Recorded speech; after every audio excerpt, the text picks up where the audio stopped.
Hollywood's fast-rising, handsome and charismatic tinsel star, Gbenro Ajibade, became a year older on the 8th of December and decided to invite friends and family to come party with him as he celebrated his birthday a few days later at the prestigious MVP Club owned by the hilarious and talented comedian A.Y. Mako.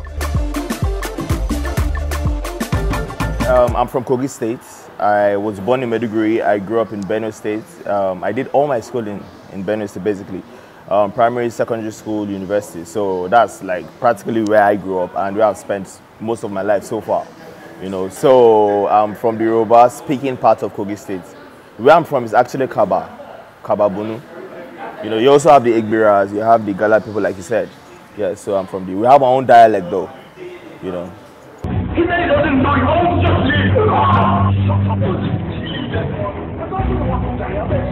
I was the 4th child out of 6, you know, 5 boys and 1 girl, but rest in peace, I lost my elder brother sometime last year, you know, so it was fun. In as much as, okay, most of my friends think I'm actually very stubborn, that's what they think.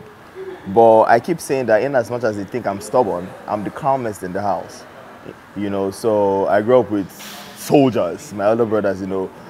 They inspire me a lot. They're actually one of the reasons why I started liking entertainment, because at first I was very, very boring. I used to be this kind of child that, you know, I remember at some point in time in my life, my dad used to carry me every morning. He'll throw me up in the morning. This child, say something, anything. You know, because I would just be there. I used to be one of those kids that you would live with me in the same house for like a month, 2 months. You might just hear me speak like once or twice. And if I have to, that will be, of course, when I have to come and greet you in the morning. But aside that, I'm just like this. You know, I always talk to myself. And oftentimes, that part of me keeps popping out. You know, there are times when I just log off. You know, I used to do yoga too. My dad introduced us to yoga, you know, so I used to do a lot of meditation, you know. And I think that's one of the reasons why he thought my dad wanted me to read medicine. I was actually supposed to read medicine. It's never a matter of him, because it was my decision first before he started supporting.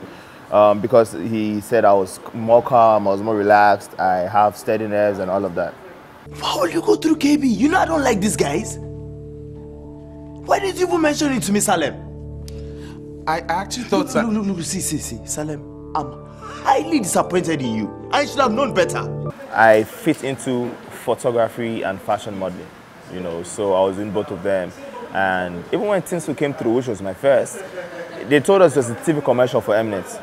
That's another story. If they told me it was for acting, I wouldn't have gone for the audition. So I went, I auditioned.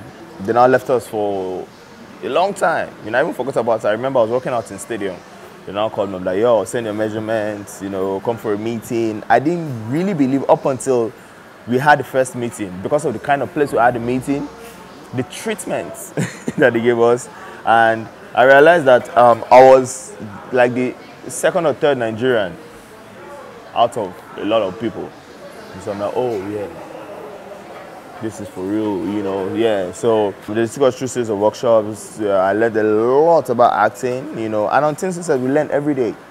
We learn not just as actors, but as filmmakers, you know, and I guess at the end of the day, the passion is what keeps us going. Now you be this? Fine boy, no pimple.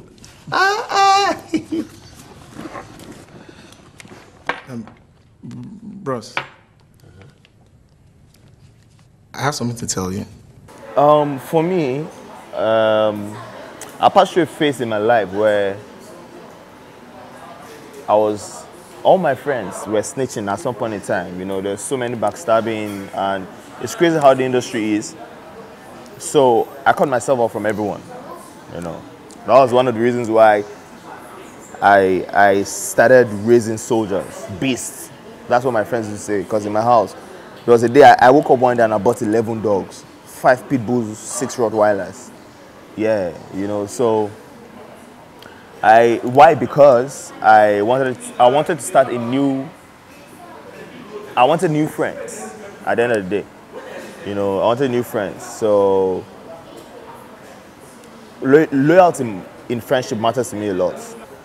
You know, that's how dogs are. That's actually why I went for dogs. So I saw that in Osas. She was my friend for a very long time. As at that time, she even used to escort me when I used to even go and check some girls. Now. We were that cool. Yeah, you know, so she was watching my back at times when even my best of friends were not intentionally around my radar. Like, where my best of friends were there, but it was Osas. And then there are no strings attached, like nothing. I wasn't even looking at her that kind of eye. She wasn't even looking at, maybe she was, but me, I wasn't even looking at her in that kind of eye at all. And I think she wasn't at first. You know, it was over time you grew up and, you know, yeah, that was why I just did it, man. I'm like, yo, let's do this.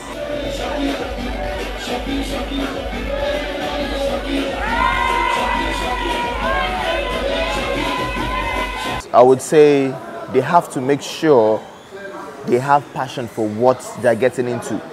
Because trust me, you could be making $1 million every day. There's some kind of challenges that come in the business where it's your passion that keeps you going. You will give up. I don't mean to discourage anybody, but trust me, you will give up. I've been on several people even passed out here. Yeah, you know, so it's not about the money. Make sure you have the passion for it. You have to be determined, you have to be focused, you have to be strong. You have to take care of yourself. Your body is an instrument. That's what modeling will tell you. That's all you have. Yeah. So when you do all of that, just walk and pray. Boom, you're good to go. Yeah. Thank you.